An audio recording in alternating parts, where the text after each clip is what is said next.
Muzaffarnagar Sapa India गठबंधन के नवनिर्वाचित सांसद हरेंद्र मलिक महावीर चौक स्थित समाजवादी पार्टी के कार्यालय पर पहुंचे, जहां उन्होंने पार्टी के कार्यकर्ताओं और पदाधिकारियों का आभार व्यक्त किया, तो वहीं लोकसभा क्षेत्र की जनता का आभार जताया।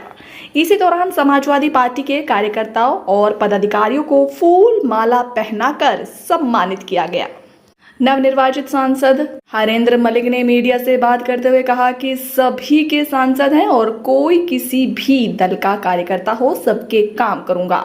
इसके साथ ही उन्होंने हरिद्वार मार्ग पर पड़ने वाले छपा टोल प्लाजा को हटवाने की बात कही। उन्होंने कहा कि भारतीय जनता पार्टी की सरकार यह टोल टैक्स जजिया कर के तौर पर वसूल रही है। आरोप लगाया कि हरिद्वार में सभी की आस्था है और हरिद्वार में अस्थियां विसर्जन करने के लिए जाते हैं, उनसे भी सरकार छपा टोल प्लाजा पर जजिया वसूल करती है।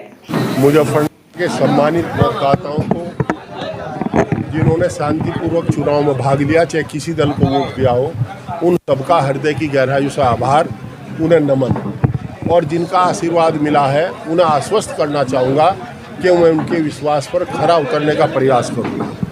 और जो हमारे से दूसरे दलों को जिन्होंने वोट दिया, उन्हें भी आश्वस्त करना चाहूँगा कि हम व्यक्तिगत रंजिश, कोई नुकसान किसी को पहुंचाने वाले नहीं है। अगर हमारे लायक कभी कोई काम होगा तो उसमें भी उनके साथ खड़े हैं। एमपी साहब, एक सिंडिकेट के बारे में बात बताइए, आपने उद्योगपतियों के क्या है? मुझे जानकारी नहीं है, मैं तो ये जनरल बात कही, उसे तोड़ मरोड़ के पेश करते हैं। मैंने ये कहा था कि देखिए, यहाँ उद्योग है, मुजफ्फरनगर में उद्योग है, उद्योगों को जिंदा रखने के लिए समानता का आधार बढ़ाना पड़ेगा। या तो जीएसटी सब दें या तो जीएसटी कोई ना दे। ये नहीं है कि एक उद्योग तो जीएसटी दे नहीं रहा, एक दे रहा। 18% का कम्पीट कैसे कर पाएगा वो उद्योग बंद हो जाएगा। हमारा कहने का आशय यही है, केवल मैं किसी के व्यक्तिगत खिलाफ नहीं हूँ। मेरा तो यही अनुरोध है कि जिला प्रशासन सख्ती से इसे देखे कि जो थोड़ी बहुत छूट देनी सबको दे दे। अच्छा ठीक है साहब, मुझको स्पेशल छूट मिल रही है जी। और जब तो पीड़ा हो रही भाई। अच्छा, ये जो उद्योग वाले रोड से आपने टोल हटवाने की बात कही, क्या है भाई, मुझे ये अपेक्षा है कि देखिए, जब वो धर्मवादी सरकार है, मेरा ये है धार्मिक मामला है। वहाँ एक आदमी अपने माता पिता के फूल लेकर के गया और उसे जजिया कर देना पड़ा। ये जजिया करी तो है, तो ये अच्छा लगेगा। अस्थि कलश हाथ में है और टोल की बात है।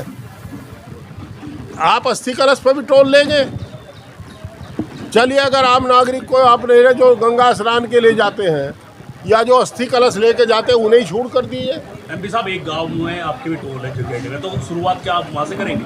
नहीं, मेरा मारपीट झगड़ा होगा ऐसा है, मैं कानून अपने हाथ में लेता नहीं भाई। अच्छा, मेरा तो बड़ा साफ मानना, हम तो जो नियम है उनका पालन कराने का प्रयास करेंगे। और जो मांग करेंगे, हम ये जानते हैं फिजिकली कुछ करने से कुछ नहीं होता। जो होगा ऊपर सरकार से कह करके होगा। जो भी मंत्री बढ़ेगा उससे कहेंगे, अनुरोध करेंगे। मुजफ्फरनगर में पिछली सरकार में मुआवजा का भी किस तरह से? अभी मैं शपथ ले जाऊँ, फिर आप लोगों को बुला के सलाह लूँगा, फिर एमडी वाले को बुलाऊँगा और फिर बात करेंगे। ठीक है।